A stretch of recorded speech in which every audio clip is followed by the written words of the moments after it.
Swayam Prabha. Digital India. Educated India.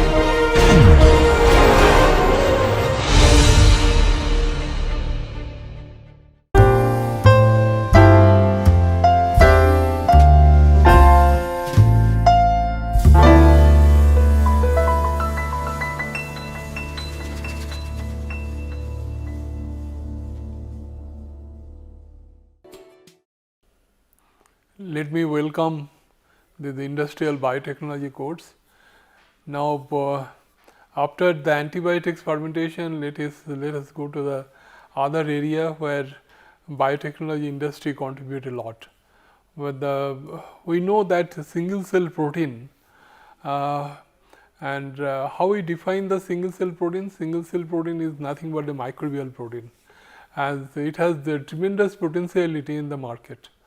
Because why? Because your microorganism can grow very fast as compared to any other organism that we have, any other living system that we have, like plants and other things that we have. So, naturally that now question may arise that why we are not using this single cell protein to a great extent for human consumption. The answer to this question is that single cell protein, like when you consider the bacteria, if you look at bacteria contains lot of nucleic acid, and this nucleic acid causes some kind of kidney stone and gouts, and that is the major issue. But in case of animal, that is not a problem. So, animal can take it very easily, but we the human beings cannot do this. Still, we have some of the single cell protein is largely used for our in our day-to-day life. One such single cell protein is the Baker's yeast, and Baker's yeast used as a nutritional supplement in the bread making industry, particularly it is considered as the leavening agent. Leavening agent means that when we because the bread is prepared by preparing a dough with the help of that wheat, and when we prepare the dough, we add some kind of yeast powder in it, and then we keep the dough in the incubator for some time. When you keep the dough incubator for some time, then the bulging of the dough will take place. Because why the bulging of the dough take place? Because when you prepare the dough with yeast cells, that yeast cell will try to multiply. It is the living cells. When it try to multiply, it produce carbon dioxide, and since it is a dough, this carbon dioxide cannot go out, it remain inside the dough. So, your dough will be bulge, and then we take it out and put it in the oven for drying purpose. And that is why when you cut the this bread, we will find that lot of pore inside, and this is very interesting. And but a question may arise that why we cannot use the sodium bicarbonate, because sodium bicarbonate also when you heat it also produce carbon dioxide. But obviously that is used for some biscuit making, not for bread making purpose, because bread making we want the nutritional quality, because that the Baker's yeast contain about the 50% of protein, and not only that, it has also contains some kind of, it is a good source of vitamin B, and it slowly expands, because maybe when you heat it, the carbon dioxide may evaporate produce very fast, but when yeast grow, it grows slowly, and so the uniform structure of the pore structure in the bread that will be developed, and that is possible only due to yeast. That is why Baker's is largely used in different bread making industry, and bread is the common raw material, common breakfast item that we have in our day-to-day life. Let me go in details that the Baker's yeast is the common name for the strain of yeast commonly used as a leavening agent in the baking bread and bakery products. it converts the fermentable sugar present in the dough into carbon dioxide and ethanol. Not ethanol, it produces mostly carbon dioxide, little bit of ethanol, because since the inside condition is little bit of anaerobic, but not to a great extent, very small extent. The baker's yeast is produced from the species the Saccharomyces cerevisiae, commonly used for alcohol fermentation process, is called brewer yeast.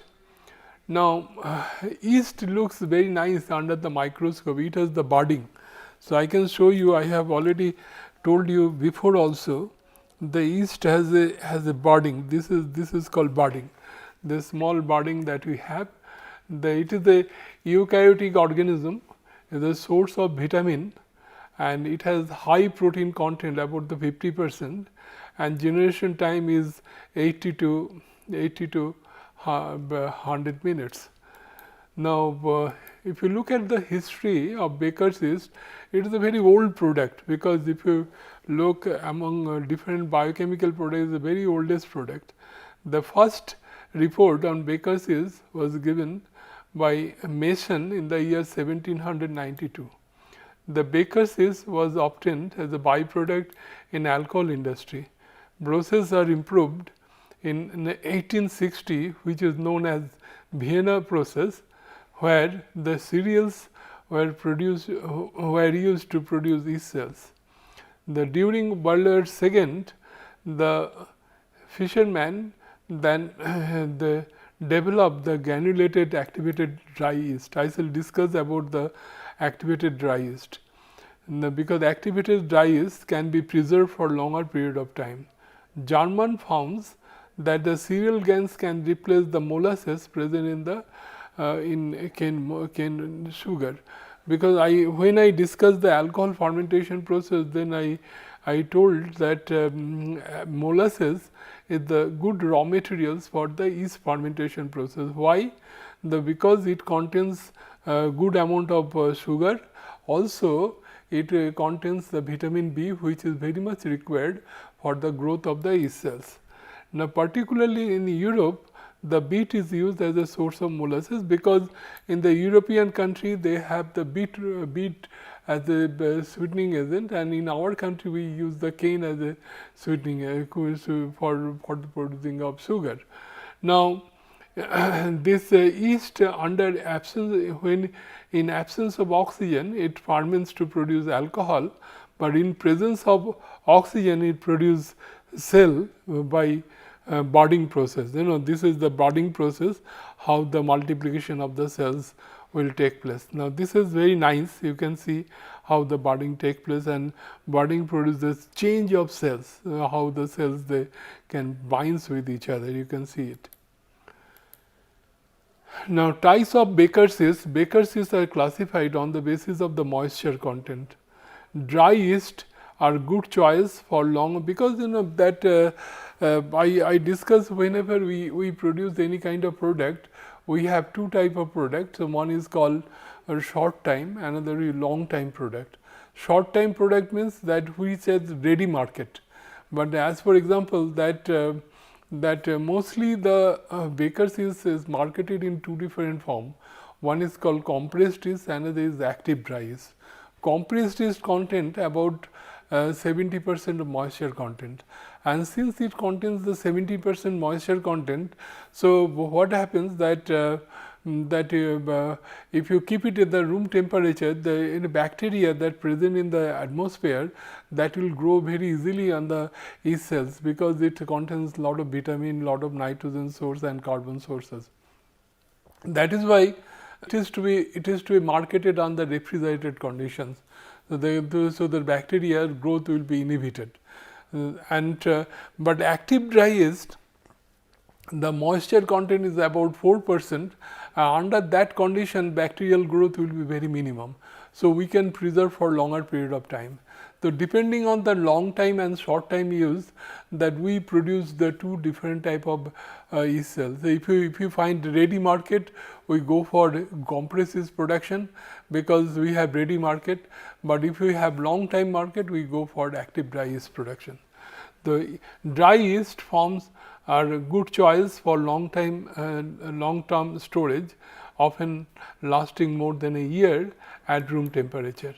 The types, the active dry yeast is consisted of coarse granules of yeast with live cells encapsulated in a thick jacketed dry dead cells and other growth media. It must first be dehydrated. It can be stored at room temperature for a year or frozen for more than a decade. It is more sensitive than overform a thermal shock when actually used as in recipe. So, this looks like this. If we look at very clearly, it looks like pebbles. It is small pebbles. I shall explain more in detail. So, when you dry it, it forms kind of pebbles here. Now, in case of cream yeast, because this is a semi-solid mixture, is suspended the yeast cell in liquid and which can be siphoned and primarily used in the industry bakeries with specially high volume dispensing and mixing equipments. Now, deactivated yeast, the dead yeast which has no leavening value, used in pizza for pizza and pan bread dough. It is powerful reducing agent used to increase the extendability of a dough, and it is the source of vitamin, and it has the nutritional value. It looks like this, how this deactivated yeast looks like this. Now, rapid rise yeast, it is a variety of dry yeast that is smaller granules. It dissolves faster in dough, and it provides greater carbon dioxide output to allow the faster rising. So, this is rapid rising that is active dry yeast that we have. The instant yeast, it is the smaller granules that substantially that higher percentage of live cells per comparable unit volume. It is more perishable than active dry yeast. It also does not require dehydration. Instant is for a small amount of ascorbic acid as it is a preservative. It is marketed like this. But I told you that basically we have two type of yeast that is in the market, largely used in the market. One is active dry yeast, another is compressed yeast. Is the cream yeast with the most of the liquid removed, and because the moisture content is about 70%, it is soft solid and best known in the consumer form as small and foil wrapped cube of cake yeast. It is just like our butter cake. Butter cake, we know butter that half kilo that butter cake that we have. It is something similar to that. It can tolerate more tolerable at low temperature. So, it is like this. So, it is in this like butter we have this kind of form. This is available, but this is usually marketed under refrigerated conditions. Otherwise, this yeast will be spoiled. Now, let me talk about the production of this yeast, how the production take place. The maltose is very costly. Maltose, we know that it is a disaccharide. It contains 2 glucose unit. Starch and cellulose appears to be the cheaper, as for example, rice, maize, wheat, barley, potato and sawdust.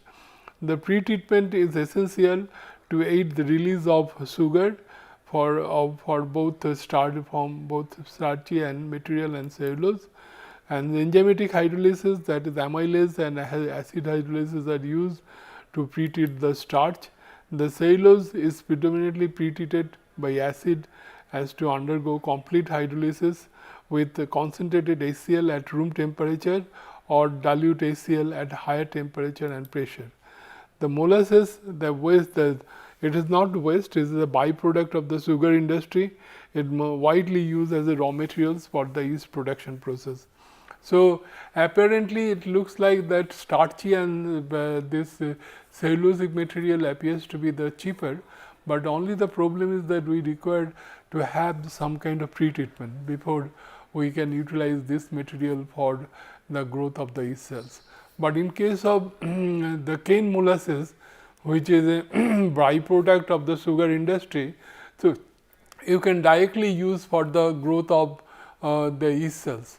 So that is why the cane molasses is largely used by the industry. Now, raw materials that the molasses not only supplies the nitrogen, phosphorus, but also some vitamins such as inositol, biotin and pantothenic acid. The every vitamin has different purpose, because let me explain that.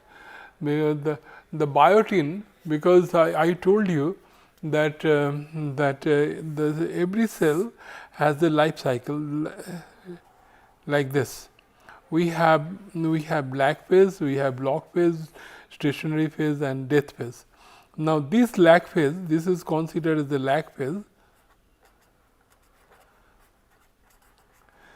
The lag phase, it will be extended if the media does not contain biotin. Biotin is here the biotin is a very important raw materials, that the biotin enhances the lag phase.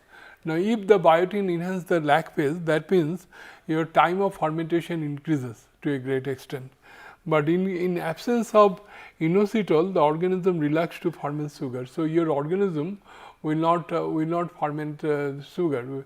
So, the media should contain inositol, and pantothenic acid, if it is not there, your organism will undergo the autolysis. Autolysis means the whatever sulfur protein, as for example methionine, that is a kind of sulfur protein, cysteine is a sulfur protein. So, this one degrade, it produces the sulfide. So, your biochemical character of the organism will be lost, your organism will be killed. By using the judicial mixture of, I shown you when I discussed the alcohol fermentation process, the best raw materials for Baker's yeast fermentation process, if you mix the cane molasses and beet molasses in the 1:1 proportion. Because if you look at this vitamin, I was talking about the biotin, inositol and pantothiol, they present in different amount in beet molasses and cane molasses. Naturally, since they present in different amount, when you mix together, then you have significant amount of this vitamin present in the molasses. So, your growth of the organism will be very high, because that is usually recommended, that 1:1 proportion of cane molasses and beet molasses usually the best raw materials for the yeast fermentation process. Now, the yeast cells cannot grow without about vitamin. This is called BIOS. Now, in yeast growth, that concentration of sugar is 0.5 to 1.5%. If the media contains excess of sugar, and then it unutilized sugar break down to alcohol. Now, this excess sugar is known to act exponentially feed assimilation, and pH is 3.5 to 4.5, and by using ammonium sulphate and ammonium hydroxide buffer, nitrogen supplementation is done. Here again, let me point it out, I mentioned this in alcohol fermentation process. The ammonium sulphate is considered as the best nitrogen source, because the yeast fermentation usually carry out at the acidic pH. When ammonium sulphate dissolve in the water, automatically that is dissociated to ammonium hydroxide and sulfuric acid. Sulfuric acid is a stronger acid as compared to ammonium hydroxide. So, pH of the solution will go to the acidic side. So, you do not have to add the acid from outside to maintain the pH of the media acidic. So, that is why ammonium sulphate is found to be the best nitrogen source.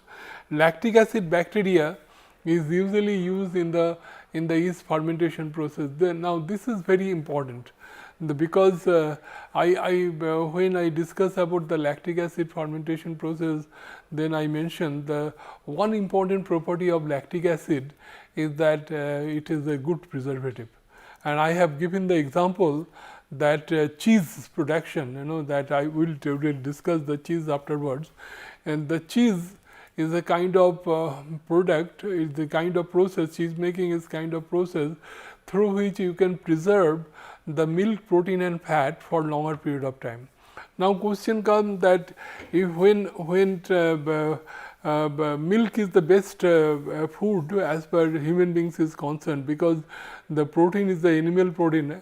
We know animal protein, we have all the amino acids, they are well balanced. So, since all the amino acids are present, essential amino acids are there, so we can utilize that protein very easily. In the day-to-day life, as for example, we can take if we take the vegetables by same amount of protein, maybe 1 or 2 essential amino acids are not present there, the utilization efficiency of the vegetable protein will be significantly low as compared to that of animal protein. So, that is why the milk, protein and fat is very good for human consumption. Now, we cannot preserve the milk unfortunately for longer period of time, because why? Because milk is a good media for the growth of pathogens, because if we keep it, then a lot of pathogenic organisms will grow there. So, this is a problem with this milk preservation. Even you do the pasteurization, we cannot preserve 3 to 4 days. After sometimes you have to discard it. But when you produce the cheese, that during cheese making process we remove the moisture from the milk and we concentrate that, and not only that, during that process it produces lactic acid, and this lactic acid acts as a preservative and so that it can preserve for longer period of time. So, like lactic acid bacteria in this Baker's yeast fermentation process, purposefully we inoculated with this with the inoculum, so that we can the storability of the yeast can be increased to a great extent. Now, lactic acid is used before the inoculation with the other organisms. Optimum temperature is 25 to 30 degrees centigrade. Now, growth requirement, because the first because I told you that during aerobic fermentation process cells grow, and but anaerobic fermentation it produce mostly the alcohol. So, I told you that in case of aerobic fermentation process, the growth rate of the organism usually 10 times higher as compared to the anaerobic condition, because so amount of nutrient consumption in case of anaerobic fermentation process is much less as compared to the aerobic fermentation process. So, air is required in the aerobic fermentation process, because I told you the organism can take the oxygen which is dissolved in the media. They cannot take the oxygen which is prepared in the which is present in the air. So, air should be supplied to the media in the optimum amount. It help for the respiration of the cells. It prevents the alcohol formation, growth of the cells, agitation of the media, the removal of toxic product like carbon dioxide. We know when cell respire, it produces carbon dioxide, and this carbon dioxide is the toxic product. If you allow the carbon dioxide to accumulate in the system, that will affect the growth of the organism. The surface area of the bubble should be large, because it contains large volume of air than the smaller. So, optimum rate of air is 1 ppm. 1 ppm means, I just explained that what do you mean by 1 ppm, 1 volume per volume of the media per minute. And foaming, to control the foaming, the anti-foam compounds like octadecanol, tetradecanol, hexadecanol or different oils are used to avoid the foams. So, different type of anti-foam oil we use also in this fermentation process. Now, stages, there are different stages we have for this Baker's yeast production. First is the selection of microorganism. You have to select the suitable, I told you the organism should be robust, we call it the industrial microorganism. It should, genetical characteristics of the organism should be same, genetically stable, or biochemical characters should be unaltered, and then selection of media for the development of seed yeast and the fermentation process, because this should be cheaper, and this should use the and lot of different types of carbon source should be used, so that you have lot of choices. Then fermentation process, the kind of fermentation process also used, that is very important, because if it is start tank reactor is usually recommended, because your cells will be well suspended in the liquid, so that it freely interact with the substrate and multiplied properly.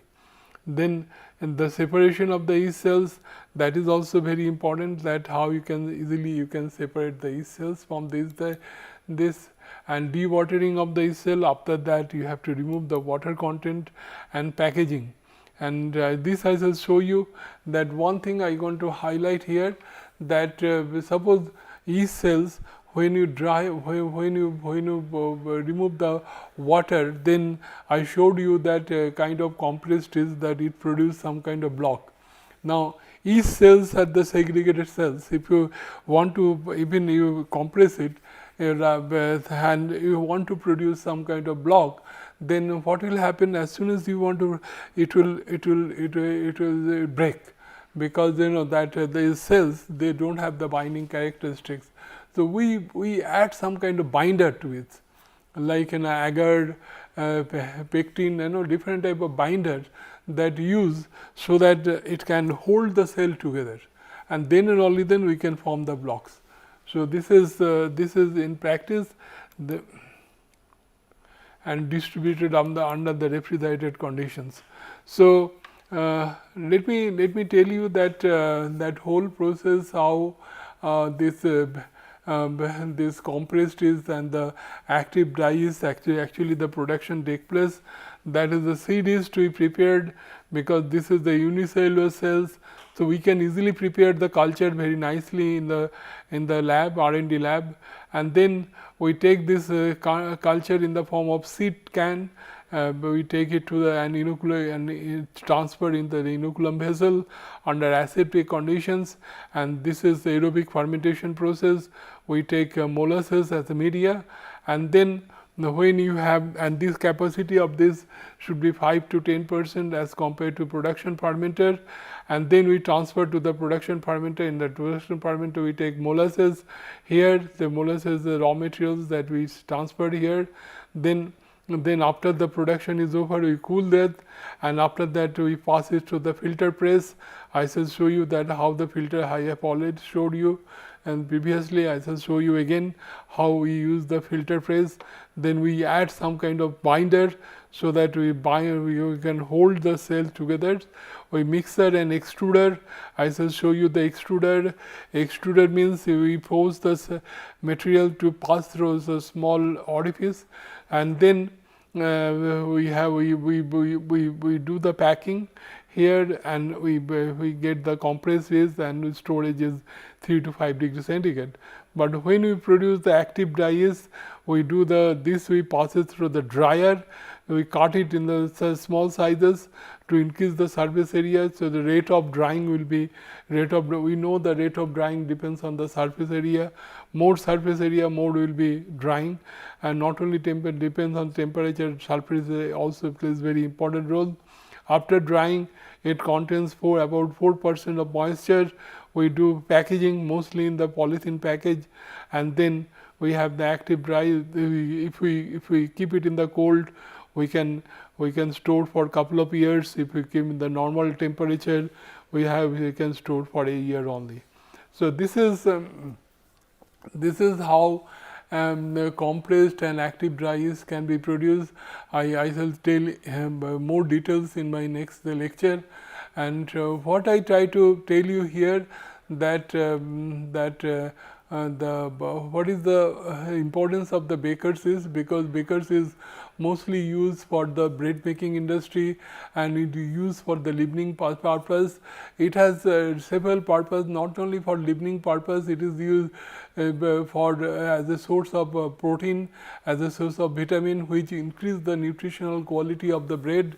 And then this produce we find the cane molasses and beet molasses 1:1 proportion is appears to be the best for the production, is a good media for the growth of yeast cells, and time of fermentation is about 10 to 11 to 12 hours, and temperature is about 27 to 30 degrees centigrade. pH is about 4.5 to 5, so in the acidic pH. So since the size of the cells are varies from 3 to 5 3 to 7 microns, so we can easily separate it with the help of plate and frame filter press. In the next lecture, I shall concentrate on the process in details. Thank you very much.